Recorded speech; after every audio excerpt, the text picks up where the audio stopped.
He's too good of a player not to only be playing 8 minutes. That makes no sense, honestly. And that's been a problem that's been going on for a while. So, I want to talk about Olympics in 2028 because I've just been thinking with how much of an impact Wembanyama makes on the game. They could win the Olympics in 2028 because he's the reason why the Spurs are so good. Now he needs some of these other guards, Castle, Johnson, Fox, Harper, to be this good. But at the same time, the main reason they're good is because he puts a lid on the basket on the other end. His finishing ability is so high and so impossible to block, and his little turnarounds and hook shots and his offensive ability. He's the reason they're this good. But then I went and looked at the players that could be there. And, Batum's not going to be there in 2028, I wouldn't think. Maybe he is. He's played for a long time. And Fournier, I wouldn't think would be there. And Nando DeColo, probably not. And maybe I got their ages wrong. But out of players that could be there, you got Yabusele. He's probably going to be there in 2 years. Ntilikina's going to come back. Koulibaly is a young and up-and-coming player on Washington. Haven't really seen him play a lot, but I know a lot of people like him. I think Reece Shea is underrated. I know he didn't get as much playing time or was taken out of the rotation, if I'm not wrong, this year by playoff time. I think he was taken out of rotation. But I was not high on him in the draft. I think he's got a lot better with his handle and his ability to create his own shot as like a wing player, not someone who's coming down, taking the ball. All right, let's run a high, pick and roll, and I'll create the whole offense. But as a wing player, you swing it to him. He's got it. And he's attacking the closeout. He's gotten a lot better at making crossovers and attacking closeouts and getting down and getting good little runners, floaters, and hitting shots. He can shoot the three. He should be on the French team in 2 years. You got Alex Sarr. Probably isn't physical enough, but he's a very talented power forward. And when you got Wemby, you don't have to have as much physicality because of his rim protection. I don't know exactly how the Olympics work, but maybe since Joel Embiid chose Team USA, he can't go back to France now, but he was eligible to be with France in 2024, and I don't think he'll be on the US team in 2028 with his injuries.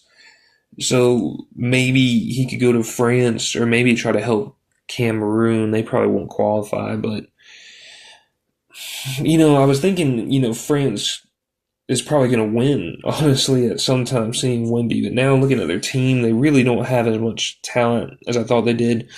You could look at these young guys, maybe that could be good. I really like Traore coming out of the draft process and Behringer. Raymond had a good rookie year. I think last year was his rookie year. Or maybe his second.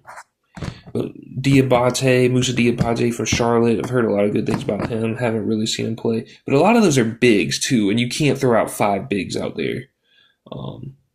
Unless you're Michigan's basketball team. Somehow they made 3 centers, essentially, work. But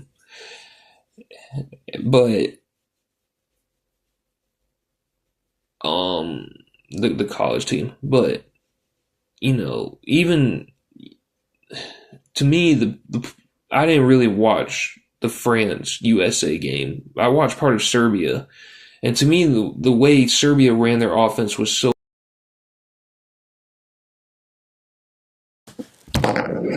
Sorry, my phone died in the middle of the recording. But, which is what I'm recording on. But, like I was saying, Serbia ran their offense better, and when I watch a lot of these EuroLeague teams, they run their offense a lot better than how the NBA runs their offense, and their defense. Their defense is more intense. You got a lot of stars on the USA team, which they kind of hold themselves back in the NBA because they have to do so much offensively, and then they do show up more defensively on Team USA, but still they're not. That's not usually what they do. So, I think the European teams could have an advantage as far as offensive and defensive systems. And maybe you got enough talent. I mean, Sarr is a talented player. Reece Auché, Gobert, Yabusele, and then you got Wemby.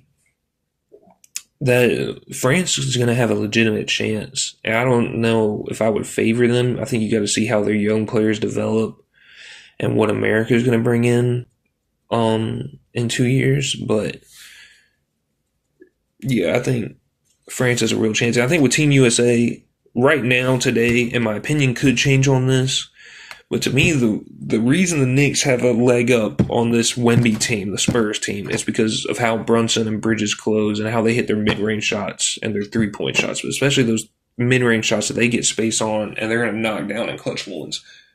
Not because they're, to me, because you take about 12 players to the Olympics, they're probably not the best 12 players, part of the best 12 players that the U.S. could take, but because of how the leg up they give in the clutch, to me, they need to be there.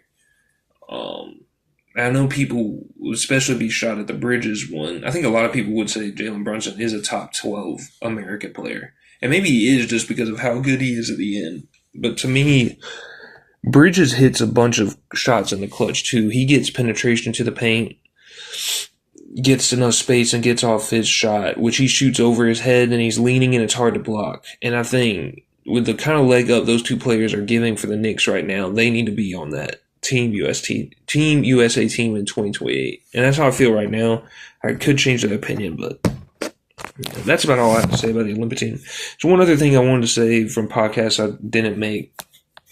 Jared McCain is a really, really good player.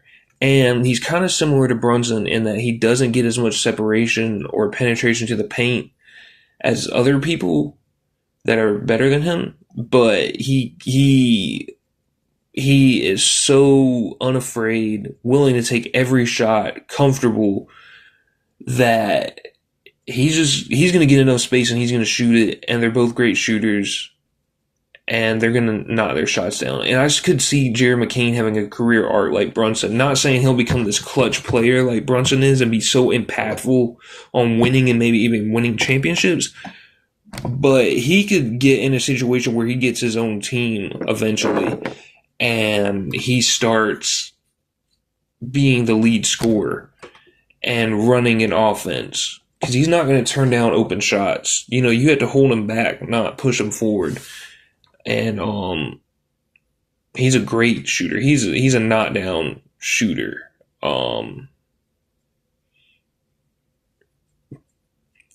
And he's a very confident player and helped them a lot during